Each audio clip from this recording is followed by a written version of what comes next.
Gitanjali. London Tamil வானொலி வழங்கும் கீதாஞ்சலி. இனிய வணக்கம் அன்பு உறவுகளே. மற்றொரு சிறப்பான பொழுதினில் கீதாஞ்சலியினூடாக இணைகின்றோம். கீதாஞ்சலி இன்று சிறப்பாக அங்கம் 28 தொடுகிறது. அந்த வகையில் சென்ற வாரம் எழுத்தாளரும் அறிவிப்பாளருமான அட்டாளச்சேனையை பிறப்பிடமாக கொண்ட முகமது அஸ்கர் அவர்கள் கீதாஞ்சலியை மிகச் சிறப்பாக்கி கொடுத்தார். இன்றும் கூட ஒரு சிறப்பான கலைஞர் உங்களோடு இணைந்து பேசப்போகிறார். பல துறைகளோடு இணைந்து பல பரிமாணங்களையும் தொட்ட கவிஞர், அறிவிப்பாளர், எழுத்தாளர் திரு ராஹில் அவர்களோடு இணைந்து பேசப்போகிறோம். அவருடன் பேசி நிறைவாக அவர் பற்றி அறிந்து கொள்வோம்.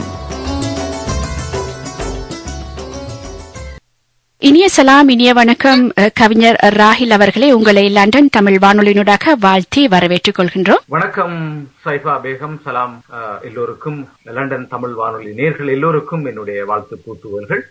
உண்மையை சொல்ல போனால் லண்டன் தமிழ் வானொலியின் தயாரிப்பில் வந்து கொண்டிருக்கும் இந்த கீதாஞ்சலி இதுவரைக்கும் வளர்ந்து வரும் கலைஞர்களை உலகுக்கு காட்டியிருக்கிறது. இன்றுதான் வளர்ந்து பல பரிமாணங்களை தொட்ட ஒரு கலைஞருடன் பேசப் போகிறேன். மிக சந்தோஷமாக இருக்கிறது. ஆமாம், ஓரளவிற்கு உங்களை பற்றி தெரிந்து வைத்திருந்தாலும் கூட உங்களை பற்றி நிறையவே தெரிய ஆவலாக இருக்கின்றேன். இலக்கிய துறையில் ஒரு அனுபவம் வாய்ந்த படைப்பாளி என்ற வகையில் நிறையவே உங்கள் அனுபவங்களை பகிர்ந்து கொள்வீர்கள் என்ற ஒரு எண்ணத்தில் தொடர்ந்து கொள்வோம். கவிஞர் ராஹில் அவர்களே, உங்களை பற்றி நான் சொல்வதை விட நீங்கள் சொல்வதுதான் சிறப்பு என்று நினைக்கிறேன். உங்களை பற்றி எங்கள் புலம்பெயர் மக்களுக்காக எங்களோடு பகிர்ந்து கொள்வீர்களா? நிச்சயமாக. புலம்பெயர் மக்களுக்கு நான் ஒரு புதிய படைப்பாளிதான். ஏனென்றால் எமது தேசத்து மக்களுக்கும் கடல் கடந்த இந்திய தமிழக மக்களுக்கும் நான் நன்கு பரிச்சயமானவன், அறிமுகமானவன். ஆனால் புலம்பெயர் மக்களுக்கு நிச்சயமாக புதியவன் தான். ஆகவே என்னை பற்றி அவர்களுக்கு நான் சொல்ல வேண்டிய கட்டாயத்தின் பேரில் இருக்கிறேன். ஏனென்றால் என்னை பற்றி நானே சொல்வது நல்லது இல்லை என்றாலும் ஆனால் சொல்ல வேண்டிய நிர்பந்தத்தில் நான் இருக்கிறேன்.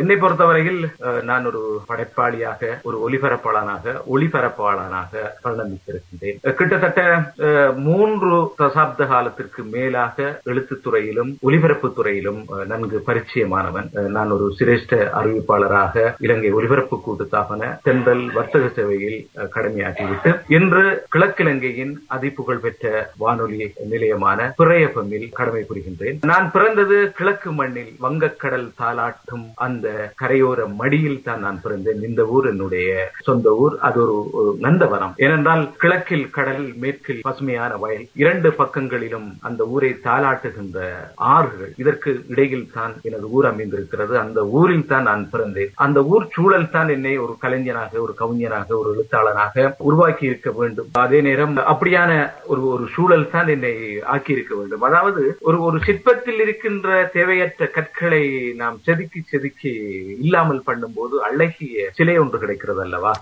அதே போலத்தான் எமது பார்வை, கற்பனை என்ற அந்த ஒளியினால எமது அனுபவங்களையும் எமது கற்பனையினையும் நாம் செதுக்க அழகான ஒரு ஜீவனாக, கலைத்துவம் உள்ள ஒரு ஜீவனாக நாம் உருவாக முடிகிறது. அதற்கு சூழல் மிக முக்கியம், அனுபவம் அதைவிட முக்கியம். இன்னும் அதற்கு அழகூட்டுவது கல்வி தகமையும் எமக்குள்ள நுட்பமான புத்தி கூர்மையும் தான். ஆகவே இப்படியான சூழல் தான் என்னை அந்த ஊரில் இருந்து ஒரு கவிஞனாக்கி இருக்க வேண்டும். நிறைய என்னுடைய பாடசாலையில் நான் பல கலைத்துறைகளில் நாட்டம் உடையவனாக இருந்திருக்கின்றேன். பாடசாலையில் கற்கின்ற காலங்களில் நிறையவே கலைத்துறையில் ஈடுபட்டிருக்கின்றேன். பாடசாலை படிக்கின்ற காலத்தில் தான் ஒலி வாங்கி எனக்கு அறிமுகமானது.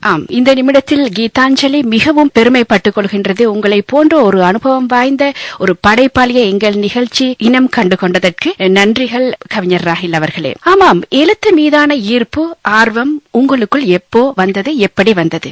பாடசாலையில் நான் கல்வி கற்கும் போது உண்மையில் தமிழின் சுவாசம் உயிர். அது உண்மையில் ஏனென்றால் கிழக்கு மண்ணில் வாழ்கின்றவர்கள் அந்த தமிழை உயிராக சுவாசமாக நேசிப்பது உண்டு. அதிலும் ஒரு துளியாக நான் அந்த தமிழை சுவாசித்திருக்கின்றேன். பாடசாலையில் படிக்கின்ற காலத்தில் கவிதை மீது எனக்கு அதிக ஈடுபாடு இருந்தது. அந்த அதிகமான ஈடுபாடல் தான் என்னை கவிஞனாக்கியது. ஏனென்றால் அன்றைய காலத்தில் பிரபலமான கவிஞர்களுடைய கவிதைகளை நான் படித்திருக்கிறேன். இருக்கின்றேன். அதே நேரம் சங்க காலத்தில் இருந்து இன்றைய 21ஆம் நூற்றாண்டு தாண்டிய நிலையில் கூட எனது வாசிப்பும் எனது தேடலும் அமைந்திருக்கிறது. ஆகவே பாடசாலை காலத்தில் தான் எனது எழுதுகோல் தலைகுனிந்த போது அந்த காகிதம் ஏதோ ஒரு வகையில் இலக்கிய பெறுமதி அடைந்தது என்று சொல்லலாம். ஆமாம், நீங்கள் ஆரம்பத்திலேயே சொல்லிக் கொண்டீர்கள், கிட்டத்தட்ட 3 தசாப்தங்கள் நீங்கள் எழுத்தோடு இணைந்திருக்கின்றீர்கள், கலைப்பணி புரிந்திருக்கின்றீர்கள்.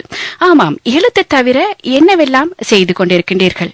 எழுத்து தவிர நான் அடிப்படையில் பேராதனை பல்கலைக்கழகத்திற்கு வந்து அங்கு கற்று தமிழ் மொழியை ஒரு சிறப்பு பாடமாக கற்று தமிழில் பட்டம் பெற்று ஆசிரியனாகத்தான் நான் என்னுடைய முதல் பணியை தொடங்கி ஆசிரியனாக இருந்து தமிழ் இலக்கியம் தமிழ் மொழியினை மாணவர்களுக்கு கிட்டத்தட்ட 14 வருடங்கள் கற்பித்திருக்கிறேன். அது என்னுடைய வாழ்க்கையின் இன்னும் ஒரு பக்கம் என்று கூட சொல்லலாம். மற்றும்படி எனது எழுத்தும் ஒலிபரப்பும் தான் என்னுடைய மூச்சாக இருந்திருக்கிறது. இது அத்தனைக்கும் காரணமாக திகழ்ந்திருப்பது இந்த தமிழ் மொழி என்ற உயிர் தான். அந்த தமிழ் மொழியின் ஊடாகத்தான் எமது கலையை, எமது ஆர்வத்தை அல்லது எமது இலக்கிய செல்நெறியை நாம் வெளிப்படுத்த முடியும். ஆகவே தமிழ் மொழிதான் என்னை உருவாக்கி இருக்கிறது என்று சொல்லலாம். தமிழர்கள் மீதும் தமிழ் மீதும் மிகுந்த பற்று கொண்டுள்ளவனாக நான் இருந்திருக்கிறேன். சொல்லுங்கள். ஆமாம், இடையில் குறுக்கிடுவதற்கு மன்னிக்க வேண்டும் கவிஞர் ராஹில் அவர்களே. ஆமாம், நீங்கள் பேராதனை பல்கலைக்கழகத்தில் உயர் கல்வியை தொடர்ந்து இருக்கின்றீர்கள். இங்கு நீங்கள் தமிழ் மொழியை சிறப்பு பாடமாக கற்றீர்களா அல்லது வேறு துறைகளில் கற்றுத்தான் நீங்கள் பாடசாலையில் தமிழ் மொழியை கற்பித்தீர்களா? எப்படி? இல்லை, நான் பல்கலைக்கழகத்தில் தமிழை ஒரு பாடமாக கற்று அதற்கு பின் தமிழில் முதுமானியை முடித்திருந்தேன். ஆகவே அதன் ஊடாகத்தான் என்னுடைய செயற்பாடுகள் அமைந்தன. ஆனால் எனக்கு இந்த ஆசிரியர் பணி மன நிறைவையும் திருப்தியையும் தந்தாலும் ஆனால் ஒரு ஆத்ம திருப்தி ஒன்று இருக்கிறது அல்லவா? அதாவது ஒரு கலைஞன், ஒரு கவிஞன் ஒரு சிறைக்குள், ஒரு கூண்டுக்குள் அகப்பட்டவனாக இருந்தால் அவனுடைய திறமை வானம் வரை அல்லது அடுத்த கிரகம் வரை விரிவதற்கு சந்தர்ப்பம் இல்லை. ஆகவே நிலவு என்றால் அது வானத்தில் தான் இருக்க வேண்டும். பூமியில் நிலவு இருந்தால் நிலவுக்கு மதிப்பு, நிலவு பிரகாசிக்க வேண்டும் என்றால் வானத்தில் இருக்க வேண்டும். அதே போல் நாம் பிரகாசிக்க வேண்டுமா இருந்தால் எமது மொழி, எமது கலை ஆர்வம், எமது திறமை பல மக்களை சென்றடைய வேண்டுமாக இருந்தால் நாம் அதற்குரிய ஒரு சரியான ஒரு ஊடகத்தில் இருக்க வேண்டும். இப்பொழுது நீங்க ஒரு ஊடகத்தில் இருக்கின்றீர்கள். ஆகவே உங்களுடைய திறனும் உங்களுடைய தமிழும் உலகம் எல்லாம் வியாபிக்கிறதுக்கு அது காரணமாக இருக்கிறது. அதே போன்ற ஒன்றை நோக்கிய நகர்வாகத்தான் என்னுடைய அந்த பயணம் இருந்தது. ஆகவே எனக்கு சரியான இடமாக நான் தெரிவு செய்தது இலங்கை ஒலிபரப்பு கூட்டுத்தாபனத்தை தான். ஆகவே எனக்கு களமும் என்னுடைய இலக்கியங்களுக்கும் என்னுடைய தமிழ் தாகத்திற்கும் சரியான தண்ணீரும் கிடைத்தது என்று சொல்லலாம். எவ்வளவுதான் அருந்தினாலும் அருந்த தொடர்கின்ற தாகம். ஆமாம், அப்படி என்றால் நீங்கள் ஒலிபரப்பு துறையைத்தான் மிக நேசித்திருக்கின்றீர்கள். அதுதான் உங்கள் வாழ்க்கை துறையாகவும் நீங்கள் தேர்ந்தெடுத்தீர்கள். ஆமாம் கவிஞர் ராஹில் அவர்களே, நான் உங்களை பற்றி படித்ததில் நீங்கள் கிட்டத்தட்ட 5 சிறுகதை தொகுப்புகளை வெளியிட்டிருக்கின்றீர்கள். இந்த கதைகளின் உள்ளடக்கம், அதாவது கருவை நீங்கள் பார்த்து கேட்டு வந்த விடயங்களை கொண்டு அமைத்தீர்களா, இல்லை கதையின் கருவை அனுபவங்களை கொண்டு நீங்கள் அமைத்துக் கொண்டீர்களா, சொந்த அனுபவங்களை கொண்டு அமைத்துக் கொண்டீர்களா? இந்த கதைகள் உண்மையில் ஒரு சிறுகதை என்பது ஒரு முடிச்சை போட்டு பின்னுவதை போல. நான் வலை பின்னுவோம், அந்த வலைக்கு முதல் ஒரு முடிச்சு போட வேண்டும். அந்த முடிச்சை வைத்துத்தான் பின்னப்படுவதுதான் சிறுகதை என்பது. அதாவது கவிதை என்பது ஒரு சோலைக்கு சென்று அழகான பூக்களை பறித்து மாலை தொடுப்பது போலதான் கவிதை. நாவல் என்பது ஒரு வீட்டை ஜன்னலால் பார்ப்பதை விட கதவை திறந்து போட்டு பார்ப்பது போன்றதுதான் நாவல். ஆகவே நாவல் என்பது இன்னும் அழகாக சொல்ல போனால் கற்களை வைத்து கட்டிடமாக கட்டுகின்ற ஒரு தன்மையை ஒத்ததுதான் இந்த நாவல் படைப்பு என்பது. ஆகவே சிறுகதை என்று நீங்கள் சொல்லும் போது நான் 10 நாவல்களை எழுதியிருக்கின்றேன். என்னுடைய நாவல்கள் 10 நாவல்கள் இதுவரை பத்திரிகைகளில் வெளிவந்திருக்கின்றன. அதே நேரம் நீங்கள் சொன்னது போல சிறுகதைகள், கவிதைகள் எல்லாம் நூல்களாக வெளிவந்திருக்கின்றன.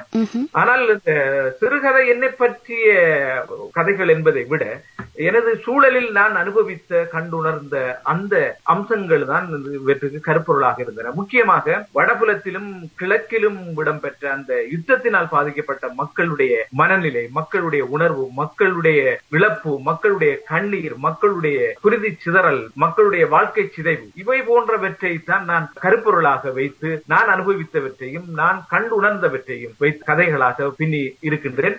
இன்னும் ஒரு சுவாசம் என்ற என்னுடைய ஒரு சிறுகதை தொகுதிக்கு 2000ஆம் ஆண்டு ஊடகத்துறைக்கான அரச விருது கிடைக்கும். இப்பொழுது நான் பல கதைகளை எழுதி வருகின்றேன். கதைகளில் பல பரிசோதனை முயற்சிகளையும் செய்து வருகின்றேன். எப்படி என்றால் நிமிட கதைகள், அதே நேரம் மின்சார கதைகள், அதாவது சில வரிகளுக்குள் கதைகள், சில வரிகளுக்குள், அது ஒரு புதுமையானது.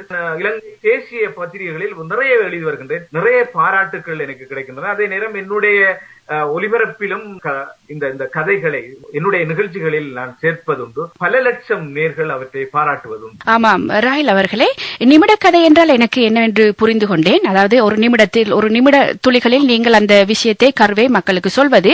ஆனால் மின்சார கதை என்பதில் எனக்கு அது புரியவில்லை. அது எப்படியானதாக இருக்கும்? மின்சார கதை என்றால் ஈர்ப்பு. நீங்கள் என்னுடைய அதிகமான அந்த இப்பொழுது FB-யில் நான் தருகின்ற அந்த கவிதை வடிவான அந்த கதைகளை நீங்கள் பார்த்திருப்பீர்கள் இல்லையா? ஆம் ஆம். அது அதை படித்தவுடன் ஷாக் அடித்தது போன்ற அந்த உணர்வை விட்டு அதை வாசிக்கின்றவர்கள் எப்பொழுதுமே தவிர்க்க முடியாது. பல பேர் சொல்லி இருக்கின்றார். ஆகவே அப்படியான கதைகள் தான் மின்சார கதைகள். ஆகவே தொட்டதும் ஷாக் அடிக்கின்ற தன்மையை தரக்கூடிய கதைகள். என்னுடைய நடை தனி நடை. அப்படியான நடை இலங்கையில் எழுதுபவர்களை நான் இதுவரை சந்தித்ததில்லை. இது புதுமையான நடை. ஆகவே இந்த புதுமையான நடையை நான் கையாண்டு வருகின்றேன். ஆகவே அந்த நடை மின்சார நடை தான். ஆம் ஆம், கண்டிப்பாக அதை தெரிந்து கொண்டதிலும் மகிழ்ச்சி தான். சிறுகதை தொகுதி நாவல்கள் வெளியீட்டுக்கு பிறகு உங்கள் படைப்புலகில் எத்தகைய மாற்றங்களை நீங்கள் உணர்ந்தீர்கள்? ஆமாம், நிறைய. அதாவது ஒரு எழுத்தாளன் பேனை பிடிப்பது உண்மையில் சமூகத்தை வழிநடத்துவதற்காகத்தான். ஒரு வாகன சாரதி தன்னுடைய வாகனத்தை செலுத்திக் கொண்டு செல்கின்ற ஒரு இலக்கை நோக்கித்தான். அதே போல இலக்கியவாதி பேனை என்ற வாகனத்தின் மூலம் ஒரு இலக்கை நோக்கி நகர்கிறான். ஆகவே அப்படிப்பட்ட ஒரு நகர்வு தான் மிக முக்கியமானது. ஆகவே இந்த என்னுடைய படைப்புகள் நிறைய பாராட்டை பெற்றன. நான் பாராட்டுதலுக்காக பாராட்டு பெற வேண்டும் என்பதற்காக பேனை பிடித்தவன் அல்ல, புகழுக்காக பேனை பிடித்தவனும் அல்ல. புகழ் நிறையவே இருக்கிறது. எல்லா புகழும் அல்லாவுக்கு என்று சொல்வார்கள் இல்லையா? அதாவது வள்ளுவனுடைய ஒரு குரல் ஒன்று கூட இருக்கிறது, தோன்றி புகழோடு தோன்றுக அகுதிலார் தோன்றலின் தோன்றாமை நன்று என்று சொல்வார். ஆகவே உலகத்தில் பிறந்தால் புகழுக்குரியவனாக ஏதோ ஒரு நல்ல வழியில் புகழுக்குரியவனாக இருக்க வேண்டும். அப்படி இருக்க வேண்டுமாக இருந்தால் நிச்சயமாக சமூகத்துக்கு பயனுள்ளவனாக நாம் மாற வேண்டும். சமூகத்துக்கு பயனுள்ளவனாக மாறுவதாக இருந்தால் இந்த பேனை எழுத்து இந்த இலக்கியம் என்பது உண்மையில் மிகச்சிறந்த ஒரு கருவி, ஒரு வழி. ஆகவே இந்த வழியால் செல்வதற்கு நான் விரும்பினேன். ஆகவே நிறைய பாராட்டுக்களை பெற்ற போதிலும் சமூகத்தில் பல மாற்றங்களை ஏற்படுத்தியதையும் நாம் கண்கூடா பார்க்கத்தான் வேண்டும். ஏனென்றால் த மதர் என்ற ஒரு நாவல் தான் ஒரு லெனினை உருவாக்கி ரஷ்ய புரட்சியை ஏற்படுத்தியது. ஆகவே இலக்கியத்திற்கு அதிசக்தி இருக்கிறது. என்னுடைய பார்வையில் உண்மையிலே இந்திய நாட்டுக்கு சுதந்திரம் கிடைத்தது மகாத்மா காந்தியாக இருந்தாலும், ஆனால் அந்த சுதந்திரத்துக்கு மிக முக்கியமான காரணம் என்று நான் சொல்வேன் மகாகவி பாரதியை தான். ஏனென்றால் மகாகவி பாரதியின் எழுத்துக்கள் அவ்வளவு வேகமுடையவை. ஆகவே இலங்கைக்கு கூட சுதந்திரம் கிடைத்ததற்கு மகாகவி கூட ஒரு காரணம். ஏனென்றால் இந்திய நாடு அந்த பெரிய நாடே சுதந்திரம் பெற்று விட்டது, அந்த பெரிய நாடே கொடுத்து விட்டார்கள், இந்த சிறிய நாடு நமக்கு எதற்கு என்று விட்டு போய்விட்டார். இதுதான் உண்மையில் நடந்தது. ஆகவே இந்த எழுத்து என்பது உண்மையில் மிகப்பெரிய ஒரு சக்தியை உண்டு பண்ணக்கூடியது. அது ஒரு நெம்புகோலுக்கு சமமானது, இந்த உலகத்தையே புரட்டிவிடக்கூடியது. ஆகவே நாம் ஒரு சிறு துளி எழுதினாலும் அது கடல் அளவு ஆழத்தையோ அல்லது கடல் அளவு பரிமாணத்தை பெறக்கூடியது. அந்த பாராட்டுதல்களையும் அந்த மக்கள் மத்தியில் அல்லது சமூகத்தின் மத்தியில் ஏற்படுகின்ற அந்த மாற்றங்களையும் நான் கண்கூடாக கண்டிருக்கின்றேன். ஆமாம், நீங்கள் ஒரு பெரிய ஒரு விரிவான ஒரு விளக்கத்தை தந்தீர்கள், மிகச்சிறப்பு. மற்றது உங்கள் மின்சார கவிதைகள் பற்றியும் சொன்னீர்கள். நேயர்கள் கண்டிப்பாக மிக ஆவலாக இருப்பார்கள் அந்த மின்சார கவிதைகளில் ஒன்றை உங்கள் மூலமாகவே கேட்பதற்கு. இப்போது நானும் கேட்கிறேன். உங்கள் கவிதைகளில் சிலவற்றை எனக்கும் படிக்கிற சந்தர்ப்பம் கிடைத்தது. உண்மையில் கவிதைகளில் ஏதோ ஒரு ஈர்ப்பு இருக்கிறது. இங்கு தமிழ் எளிய நடை, அதையும் விட இலகு தமிழில் வரிகளை மிக சிறப்பாக ஆக்கி இருக்கின்றீர்கள். ஏதோ ஒரு வகையில் அது நெகிழ்வை ஏற்படுத்தக்கூடியதாக இருக்கிறது. ஒரு படைப்பாளியை பொறுத்த மட்டில் அவர் படைக்கின்ற எல்லா படைப்புகளையும் பல பல சிந்தனை போராட்டங்களுக்கு மத்தியில் தான் அவர் ஆக்கியிருப்பார். என்றாலும் கூட நீங்கள் எழுதிய கவிதைகளில் உங்களை பாதித்த கவிதைகள் இருக்கும். அந்த வகையில் மிக பாதித்த கவிதை, நீங்கள் லயித்து எழுதிய கவிதைகளில் ஒன்றை எங்கள் புலம்பெயர் நேயர்களுக்காகவும் படித்து காட்ட முடியுமா என்று நான் இந்த நேரத்தில் கேட்கிறேன். அதில் இன்னொரு விடயம் என்னவென்றால், நான் 1500 குரல்கள், நவீன குரல்களை எழுதியிருக்கின்றேன். அப்படியா? இது புதிய ஒரு விஷயமாக இருக்கிறது எனக்கு. 1500 நவீன குரல்களை எழுதியிருக்கின்றேன். அதாவது 100 தலைப்புகளில் 15, அதாவது 100 தலைப்புகளில் ஒரு அதிகாரத்திற்கு 15 வீதம், ஒரு அதிகாரத்துக்கு 15 குரல்கள் வீதம் 1500 நவீன குரல்களை எழுதியிருக்கின்றேன். அதாவது சமகால பிரச்சனைகளை எல்லாம் மையமாக வைத்தெல்லாம் நான் எழுதியிருக்கின்றேன். உதாரணமாக சொல்ல போனால் கற்றல். நான் ஒரு ஆசிரியனா இருந்ததினால் ஆரம்பகால வாழ்க்கை என்னுடைய ஆசிரியர் பணிதான். ஆகவே கற்றல் உண்ணல் கற்பித்தல் ஊட்டல் நற்றவம் நல்லறம் தலை, இது என்னுடைய குரல். கற்றல் உண்ணல் என்றால் உண்மையில் அதாவது பசியாக இருக்கின்றவர்கள் எவ்வளவு ஆர்வமாக அந்த உணவை உண்பார்கள் இல்லையா. மாணவர்கள் எப்பொழுதும் பசி உடையவர்களாகவே இருக்க வேண்டும். அப்பொழுதுதான் அந்த கற்றல் நல்ல சாப்பாட்டுக்கு அல்லது நல்ல உணவுக்கு சமமானதாக இருக்கும். அதான் கற்றல் உண்ணல். கற்பித்தல் ஊட்டல் என்று சொல்லும் போது உண்மையிலே ஒரு தாய் தன்னுடைய குழந்தைக்கு பால் ஊட்டும் போது அவள் நல்ல நினைவோட ஊட்ட வேண்டும், நல்ல அன்போட ஊட்ட வேண்டும். நல்ல அதாவது ஒரு தாய் என்ற அந்த புனிதமான ஒரு நிலையிலிருந்து வலுவாமல் அவள் அந்த குழந்தைக்கு பால் ஊட்டும் போது அந்த பாலின் சிறப்போ மிக தனி இல்லையா. ஆகவே கற்றல் உண்ணல் கற்பித்தல் ஊட்டல். கற்பித்தல் அதாவது ஒரு ஆசிரியன் தன்னுடைய குழந்தைக்கு எப்படி, ஒரு தாய் தன்னுடைய குழந்தைக்கு எப்படி பால் ஊட்டுவாளோ அதே போல மாணவர்களை கருதி பாவித்து அந்த ஆசிரியன் தன்னுடைய மாணவர்களுக்கு பால் ஊட்டுவது போல கற்பிக்க வேண்டும். அதான் கற்பித்தல் ஊட்டல்.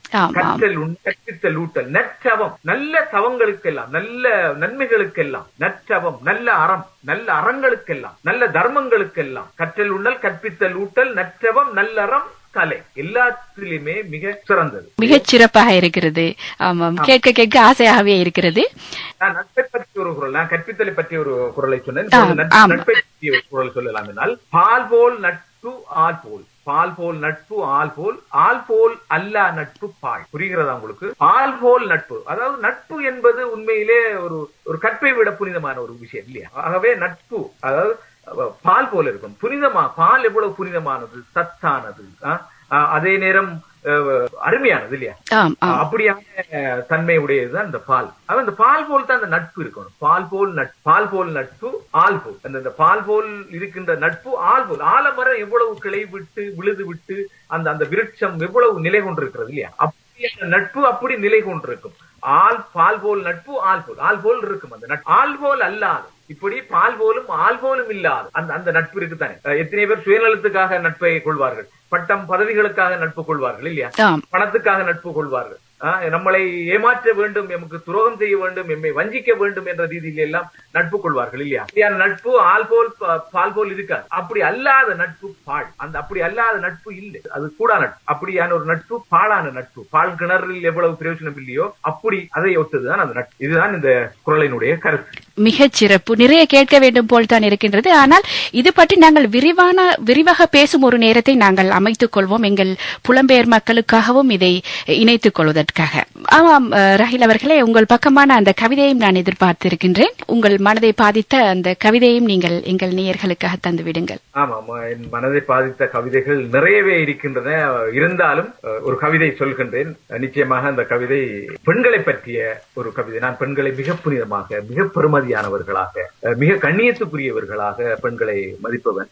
என்னுடைய எழுத்துக்களில் நான் பெண்களை எப்பொழுதும் கொச்சைப்படுத்தியது கிடையாது. மகாவி பாரதி கூட பெண்களை சக்தியாக வழிபாட்டார். ஆகவே இந்த உலகம் பெண்கள் இல்லாவிட்டால் இந்த உலகத்தை நாம் கற்பனை கூட செய்து பார்க்க முடியாது இல்லையா. அந்த அளவுக்கு பெண்களின் பங்களிப்பு என்பது மிக முக்கியம். மடம், நாணம், பைப்பு, இந்த நான்கும் நாயகத்துக்கு வேண்டுமா என்றுதான் பாரதி பாடினான் இல்லையா. ஆகவே இன்றைய பெண்கள், உங்களை போன்றவர்கள் கடல் கடந்து வந்து சாதிக்கிறார்கள். அதை பார்க்கும்போது உண்மையிலே பாரதி கண்ட புதுமை பெண்ணாகத்தான் எனக்கு நீங்கள் கூட தெரிகிறீர்கள். அந்த அளவுக்கு பெண்கள் மிக சிறப்பாக போற்றப்படக்கூடியவர்கள். அதனால்தான் மாதர் தம்மை இழிவு செய்யும் மடமையை கொளுத்துவோம் என்று பாடினார்கள் இல்லையா. மாதராய் பிறப்பதற்கு நல் மாதவம் செய்திடல் வேண்டுமம்மா என்றெல்லாம் பாடியிருக்கிறார். அப்படிப்பட்ட பெண்களை இன்று மதிப்பவர்கள் மிக குறைவு. அந்த அளவுக்கு புனிதமாக மதிப்பவர்கள், போற்றுபவர்கள், துதிப்பவர்கள் மிக குறைவு. பெண்களை எங்கெங்கெல்லாம் மிதிக்க வேண்டுமோ அப்படி மிதிப்பவர்களைத்தான் நாம் கண்கூடாக காண்கின்றோம். வீட்டு சிறையில் பெண்களை வைத்திருக்கின்றார்கள். ஒரு பெண்ணினுடைய முதல் சிறை எதுவென்றால் அவளுடைய வீடாகத்தான். எனக்கும் ஒரு மகள் இருக்கிறாள், ஒரே ஒரு மகள். நல்ல தமிழ் வளமும் ஆங்கில வளமும் ஆங்கில இலக்கியமும் கலையும் மிக எல்லாம் ஒன்றிணைய பெற்றவள். அதே நேரம் நல்ல பாடகி, நல்ல பாடகி, மிக தரமான மிக சிறப்பான பாடகி. இந்திய இசையமைப்பாளர்களாலேயே போற்றப்பட்ட ஒரு பாடகியா இருக்கிறார். சிறுகதைகளும் ஆங்கிலத்தில் நிறைய எழுதி கொண்டிருக்கிறார். சின்ன வயது. இப்பொழுதுதான் இலங்கையில் ஓலெவல் எடுத்து அட்வான்ஸ் படிப்பதற்காக காத்திருக்கிறார். ஆகவே என்னுடைய மனைவியும் ஒரு பெண், என்னுடைய மகளும் ஒரு பெண், நீங்களும் ஒரு பெண், இந்த சூழலை சுற்றி இருப்பவர்கள் எல்லாம் பெண். ஆகவே அந்த பெண்களை போற்றுவது ஒரு கவிஞரின் கட்டாய கடமை. பெண்களை போற்றாதவன் உண்மையில் ஒரு கவிஞனாக இருக்க முடியாது. உண்மையான ஒரு கவிஞனாக இருப்பான் என்றால் நிச்சயமாக பெண்களை போற்றித்தான் தீர வேண்டும். வாழ்க்கை சில பெண்களுடைய பாதிப்பு இருந்தாலும் அது இயற்கையான நிகழ்வு. அதற்காக பெண்கள் எல்லோரும் இப்படித்தான் இருப்பார்கள், அவர்களுடைய பார்வை இப்படித்தான் இருக்கும் என்று நாம் தீர்மானம் எடுப்பது அது மடமைத்தனம் இல்லையா? கண்டிப்பாக. ஆகவே பெண்கள் போற்றப்படக்கூடியவர்களாகவே அவர்களுக்காக நான் எழுதிய ஒரு கவிதையை தான் நான் இப்பொழுது தரப்போகிறேன். சரி. உயர்திணைப்பூ என்று தலைப்பு வைத்திருக்கிறேன். உயர்திணைப்பூ. பெண் என்று சொல்லிப்பார் பால் சுரக்கும் உன் நரம்புகளில். பெண் என்று சொல்லிப்பார் பால் சுரக்கும் உன் நரம்புகளில். இந்த பூமியின் பார்வை அவள், இந்த பூமியின் பார்வை அவள். பூமி அழுக்கு, பெண் இல்லை என்றால். பெண் இல்லை என்றால் பூமி அழுக்கு. சூரியன் இல்லாவிட்டாலும் பரவாயில்லை அவள் இருக்கும்போது. சூரியன் இல்லாவிட்டாலும் பரவாயில்லை அவள் இருக்கும்போது. தாவரங்களே பசுமை கேட்கும் அவளிடம். தாவரங்களே பசுமை கேட்கும் அவளிடம். அவள் இல்லை என்றால் இங்கே யாருக்கும் உயிரில்லை. அவள் இல்லை என்றால் இங்கே யாருக்கும் உயிரில்லை. உன் வீட்டுக்குள்ளும் நிலா உதிக்கும் பெண்ணுக்கு அன்பு செய்தாள். உன் வீட்டுக்குள்ளும் நிலா உதிக்கும் பெண்ணுக்கு அன்பு செய்தாள். உன்னை விரும்புகிறான் இறைவன் பெண்ணுக்கு நீ புன்னகை கொடுக்கும் போது. உன்னை விரும்புகிறான் இறைவன் பெண்ணுக்கு நீ புன்னகை கொடுக்கும் போது. பெண் கடல் நீ மூழ்கு திரும்புவாய் வைரங்களோடு. பெண் கடல் நீ மூழ்கு திரும்புவாய் வைரங்களோடு. ஒரு பெண்ணை காட்டி சொன்னேன் அன்புக்கு உயிருண்டு என்று. ஒரு பெண்ணை காட்டி சொன்னேன் அன்புக்கு உயிருண்டு என்று. பெண் கடினமான பிரசவத்தை நிகழ்த்துவாள் இலகுவாக. பெண் கடினமான பிரசவத்தை நிகழ்த்துவாள் இலகுவாக. பெண்ணை மதிக்காத ஊரில் பிரார்த்தித்தாலும் பெய்யாது மழை. பெண்ணை மதிக்காத ஊரில் பிரார்த்தித்தாலும் பெய்யாது மழை. பூமி குலுங்குகிறதா பெண் அடைக்கப்பட்டிருக்கிறாள் வீட்டுச் சிறையில். பூமி குலுங்குகிறதா பெண் அடைக்கப்பட்டிருக்கிறாள் வீட்டுச் சிறையில். பெண்ணுக்குள் புகுந்து வெளியேறுவதால் சுத்தம் அடைக்கிறது காற்று கூட. பெண்ணுக்குள் புகுந்து வெளியேறுவதால் சுத்தம் அடைகிறது காற்று கூட. பெண்ணுக்கு கண்ணீர் கொடுத்து விட்டு எத்தனை ஆலயங்களில் நீ வணங்கினாலும் பயனில்லை. பெண்ணுக்கு கண்ணீர் கொடுத்து விட்டு எத்தனை ஆலயங்களில் நீ வணங்கினாலும் பயனில்லை. பெண் ஆலயம் நீ அன்போடு நுழைந்தாள் ஆலயம் அடிமை உனக்கு. பெண் ஆலயம் நீ அன்போடு நுழைந்தால் ஆலயம் அடிமை உனக்கு. உன்னிடம் கொடிய மிருகம் கூட முயலாகிடும் பெண்ணை நீ பாதுகாவல் செய்தால். உன்னிடம் கொடிய மிருகம் கூட முயலாகிடும் பெண்ணை நீ பாதுகாவல் செய்தால். பெண்ணின் கனவை ஒட்டுக்கள் நீ அறிவாய் அன்பின் மொழியை. பெண்ணின் கனவை ஒட்டுக்கள் நீ அறிவாய் அன்பின் மொழியை. பெண்ணை விரும்பாத தேசத்தில் பூப்பதில்லை பூக்கள். பெண்ணை விரும்பாத தேசத்தில் பூப்பதில்லை பூக்கள். பெண் 7ஆம் அறிவு நீ படித்தாள். பெண் 7ஆம் அறிவு நீ படித்தாள். அவள் 8வது சொர்க்கம் நீ அடைந்தாள். அவள் 8வது சொர்க்கம் நீ அடைந்தாள். வண்ணத் தும்பி பயமின்றி அமர முடியும் ஒரு பெண்ணில் மட்டும்தான். வண்ணத் தும்பி பயமின்றி அமர முடியும் ஒரு பெண்ணில் மட்டும்தான்.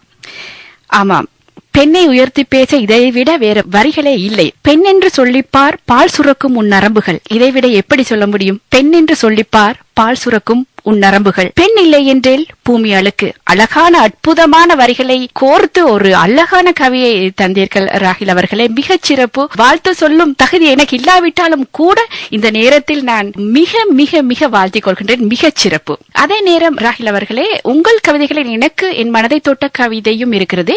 மாடு மேய்ந்த எதிர்காலம் என்பதுதான் நீங்கள் அந்த கவிதைக்கு கொடுத்த தலைப்பு.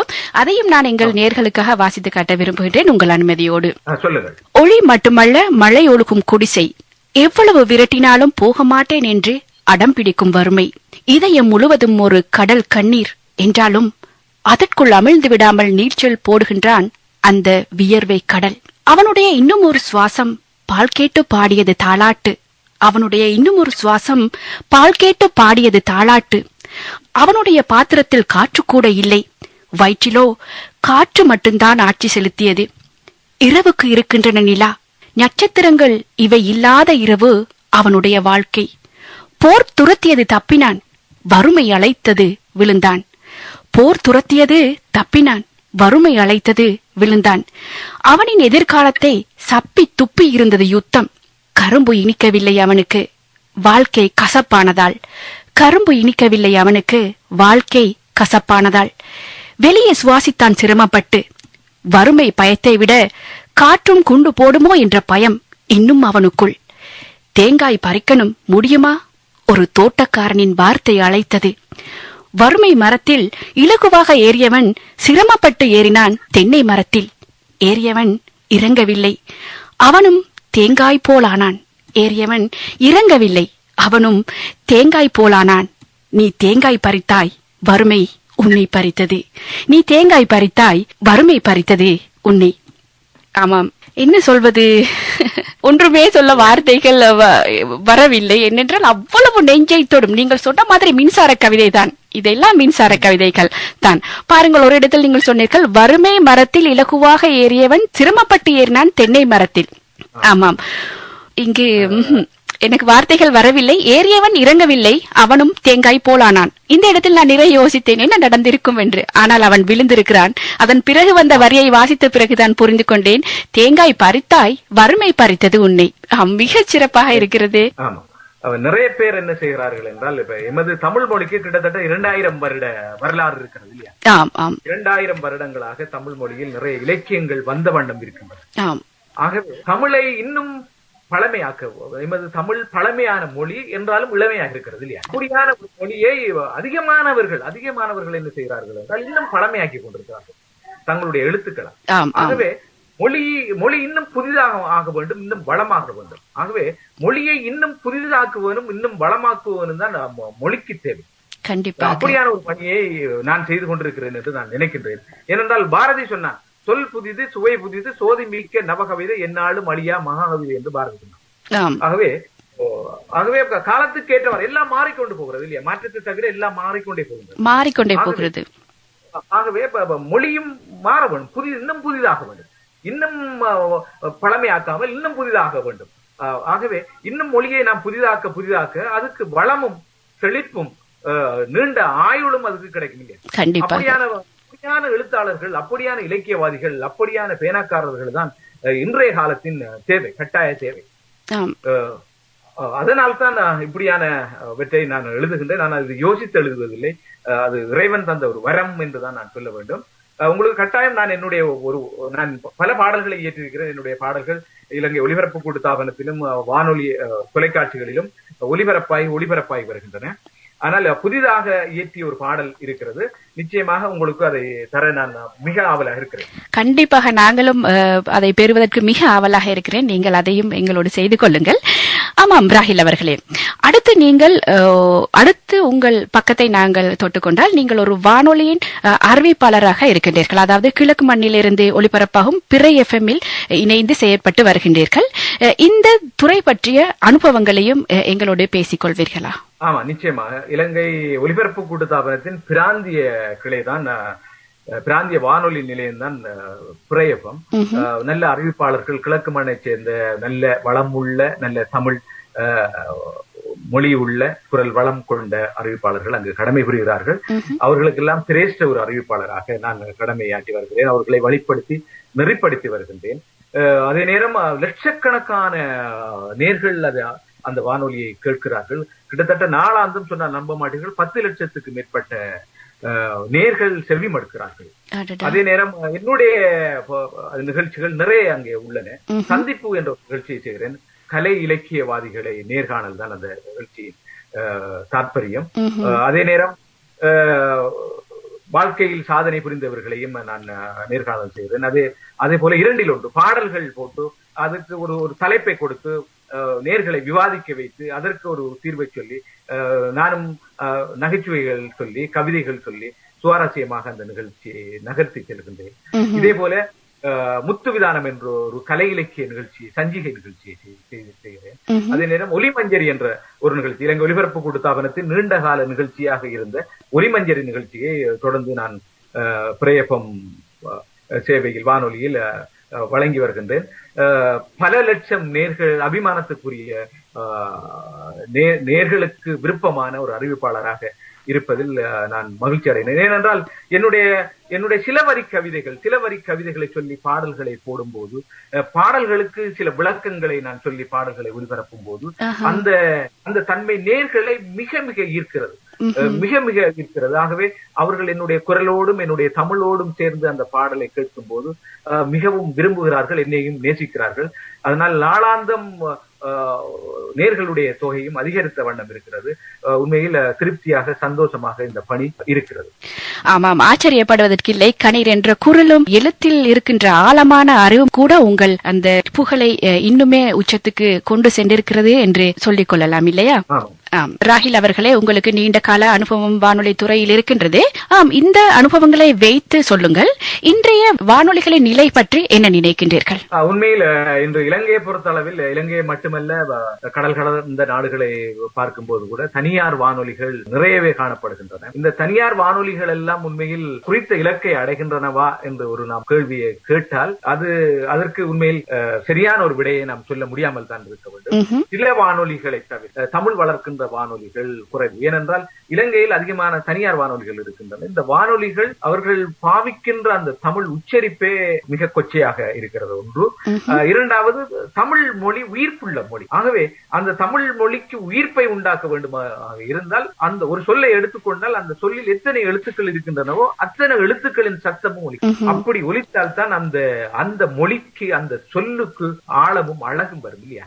கண்டிப்பா. எத்தனை சில பேர் இன்று என்ற சொல்லை இன்று என்று சொல்லுகிறார்கள்.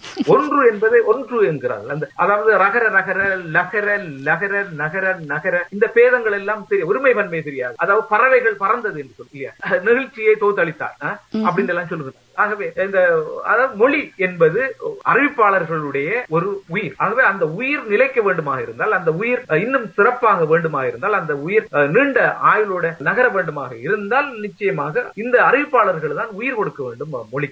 ஆகவே இந்த இவர்களுடைய குரலையும் இவர்களுடைய தமிழையும் கேட்டுத்தான் புதிய சந்ததிகள் கேட்கின்றவர்கள் இதுதான் தமிழ் என்று கருதி கொள்கின்ற அன்றைய காலம் தொடக்கம் இன்றைய காலம் வரையில் அது நடந்து வருகிறது. ஆகவே இதுதான் தமிழ் என்று அவர்கள் நினைக்கிறார்கள். ஆகவே இந்த ஊடகத்தில் பணியாற்றுகின்றவர்கள் நிச்சயமாக தமிழை நிச்சயமாக பேசுவார். அதாவது ஒரு வானொலி நிலையத்தை இயக்குவதற்கு பொருளாதாரமும் வேண்டும். ஆகவே வர்த்தக விளம்பரங்களும் மிக அவசியம். இடத்தில் ஒன்றை சொல்ல வேண்டும், இன்று பிரேயபமில் முதல் தர வர்த்தக விளம்பர அறிவிப்பாளராகவும் நான் இருக்கின்றேன். இந்த விளம்பரதாரர்கள் எல்லாம் உண்மையில் என்னைத்தான் விளம்பரம் செய்ய பணிக்கின்றார்கள். அந்த அளவிற்கு விளம்பரத்துறையிலும் மிக சிறப்பாக இருக்கிறது. ஆனால் விளம்பரத்துறையில் நான் அறிவிப்பு செய்தாலும் தமிழை எந்த அளவிற்கு செதுக்க முடியுமோ அந்த அளவுக்கு செதுக்கித்தான் அதை பயன்படுத்துகின்றேன். ஒரு நாளும் விளம்பரத்தில் கூட தமிழை சிதையாமல் இந்த அறிவிப்பாளர்கள் பாதுகாத்துக் கொள்ள வேண்டும். அதே நேரம் இவர்கள் தொடர்ந்து அறிவிப்பாளர்களாக நிலைக்க வேண்டும், பெரிய புகழ் அடைய வேண்டும் என்றால் இவர்களுக்கு தேடல் இருக்க வேண்டும், வாசிப்பு இருக்க வேண்டும். குண்டிச்சட்டிக்குள் குதிரை ஓடியது போல் கொஞ்ச அறிவை வைத்துக் கொண்டு சிறிய அளவான தமிழ் மொழியை வைத்துக் கொண்டு குரல் மட்டும் அழகா இருந்தால் போதாது. ஆகவே எல்லாம் இருக்க வேண்டும். ஆகவே இந்த தேடல் மிக அவசியம். தேடல் இருந்தால் தான் புதிய புதிய விஷயங்களை, புதிய புதிய விடயங்களை நாம் அறிந்து கொள்ளலாம். இப்பொழுது உங்களை எடுத்துக்கொண்டால் என்னை நீங்கள் தேடித்தான் பெற்றீர்கள். அது உங்களுடைய தேடலுக்கு கிடைத்த ஒரு வெற்றி. அப்படித்தான் நான் சொல்லுவேன். உங்களுடைய குரலையும் நான் இன்றுதான் கேட்கிறேன். அழகா இருக்கிறது, தெளிவா இருக்கிறது, வளமான தமிழ் உங்களுடைய. உண்மையிலேயே என்னுடைய பாராட்டுகளும் என்னுடைய வாழ்த்து கைதட்டல்களும் உங்களுக்கு நிச்சயம் உண்டு. நான் என்னை நீங்கள் பேட்டி எடுக்கிறீர்கள் என்பதற்காக நான் சொல்லவில்லை. நானும் பல பல ஆயிரம் நேர்களை, பல சமூகத்தில் உள்ளவர்களை எல்லாம் நேர்காணல் செய்திருக்கிறேன். என்றாலும் உங்களுடைய அந்த பல வானொலி அறிவிப்பாளர்களோடு பழகி இருக்கின்றேன், அவர்களுடைய குரலை கேட்டிருக்கின்றேன். என்னிடம் பயிற்சி பெற்ற நிறைய அறிவிப்பாளர்கள் இன்று இலங்கை வானொலியில் கடமை புரிகின்றார்கள். ஆகவே அந்த அனுபவங்களை எல்லாம் வைத்து சொல்கின்றேன். உங்களுடைய தமிழ் அழகா இருக்கிறது, வளமா இருக்கிறது. என்னுடைய வாழ்க்கை. மிக்க நன்றிகள். ஒரு அனுபவம் வாய்ந்த ஒரு ஒளிபரப்பாளரிடம் இருந்து இந்த வாழ்த்தை பெறுவதற்கு நான் மிக கொடுத்து வைத்திருக்கின்றேன். மிக்க நன்றிகள். ஆமாம், இப்போது நீங்கள் சொல்வதை பார்த்தால் நீங்கள் தற்கால அறிவிப்பாளர் இடையே உங்களுக்கு ஒரு திருப்தியை காண முடியாத ஒரு நிலை இருக்கின்றது. அதை விட இன்னொரு விடயத்தை சொல்லிக் கொண்டீர்கள். அதாவது இப்போது தமிழ் வளர்க்கும் வானொலிகள் இல்லை என்ற ஒரு குற்றச்சாட்டையும் இங்கே வைத்துக் கொண்டீர்கள். ஆனால் நீங்கள், நான் நினைக்கின்றேன், லண்டன் தமிழ் வானொலி என்கின்ற எங்கள் வானொலியை நீங்கள் அறிந்திருக்க மாட்டீர்கள் என்று நினைக்கின்றேன். இது கிட்டத்தட்ட 14 வருடங்களாக தமிழை வளர்த்துக் கொண்டிருக்கின்றது. இதில் பாடல்கள் நம்மவர் பாடல்கள் தான் ஒளிபரப்பப்பட்டுக் கொண்டிருக்கின்றது. புலம்பெயர் சிறுவர்கள் எழுத வைக்கப்பட்டிருக்கின்றார்கள். முழுக்க முழுக்க வாழ்வியல் ஒரு வானொலியாக இது வலம் வந்து கொண்டிருக்கின்றது. அந்த விடயத்தை நான் இந்த நேரத்தில் உங்களுக்கு சொல்லிக்கொள்ள ஆசைப்படுகின்றேன். இந்த வானொலியின் இயக்குநர் திரு நடா மோகன் அவர்களின் அயராத உழைப்பில் இன்று வரை அது சிறப்பாகவே இயங்கிக் கொண்டிருக்கிறது, முழுக்க முழுக்க தமிழோடு இணைந்து. ஆமா, உண்மையில் உங்களுடைய கருத்தை நான் ஒப்புக்கொள்ள வேண்டும். ஏனென்றால் இப்படியான ஒரு நிகழ்வை, ஒரு நேர்காணலை கடல் கடந்த தேசத்தில் நீங்கள் செய்கிறீர்கள் என்றால் நிச்சயமாக தமிழ் வளர்க்கிறீர்கள் என்ற அந்த நம்பிக்கை வெளிச்சம் எனக்கு இருக்கிறது. உண்மையில் நீங்கள் அதை தெரியப்படுத்தியதற்கு மிக்க நன்றி. எனக்கு அந்த சந்தர்ப்பம் அமைந்ததில் நான் மிக மகிழ்ச்சி அடைகின்றேன். இந்த நேர்காணலின் தொடர்ச்சியை நேர்கள் அடுத்த வாரம் கேட்கலாம்.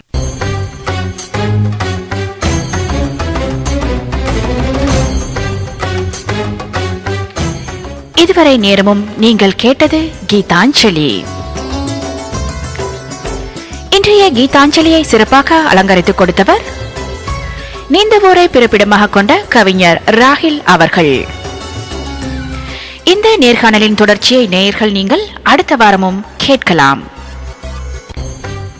மீண்டும் அடுத்த வாரம் உங்களோடு சந்திக்கும் வரை நன்றி வணக்கம் கூறி விடைபெறும் நான்